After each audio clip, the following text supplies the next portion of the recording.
మనం ఇళ్ల దగ్గర చూసే కోడికి ఒక విశిష్టమైన లక్షణం ఉంటుంది.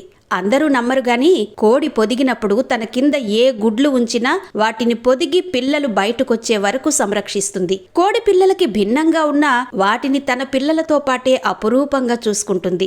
అల్లూరి సీతారామరాజు జిల్లాలో ఒక కోడి నెమలి పిల్లలను కూడా తనతో పాటే తిప్పుకోవడం స్థానికంగా ఆసక్తిని రేకెత్తిస్తోంది. మొత్తం 5 పిల్లలను పొదిగి తన వెంట తిప్పుకోవడం చూసిన వారంతా ఆశ్చర్యం వ్యక్తం చేస్తున్నారు. ఒక వ్యక్తి పని మీద అడవికి వెళ్లగా అక్కడ కొన్ని గుడ్లు కనిపించాయి. వాటిని తీసుకొచ్చి ఇంట్లో కోడి కిందనే కోడి గుడ్లతో పాటే పొదిగించేందుకు ఉంచాడు. దాదాపు 3 వారాల తర్వాత ఆ గుడ్లు పొదిగి పిల్లలు బయటకొచ్చాయి. మొత్తం 5 గుడ్లు పొదిగి నెమలి పిల్లలొచ్చాయి. కానీ వాటిని కూడా కోడి పిల్లలే అనుకున్నాడు. పిల్లలు క్రమంగా పెరుగుతున్న కొద్దీ కొన్నిట్లో మార్పులు గమనించాడు. వాటికి తలపై పింఛన్ రావడం, తోక పెరగడం మొదలైంది. అప్పుడు గాని అవి నెమలి పిల్లలని, తాను నెమలి గుడ్లు తెచ్చి పొదిగించానని ఆ వ్యక్తికి అర్థం కాలేదు.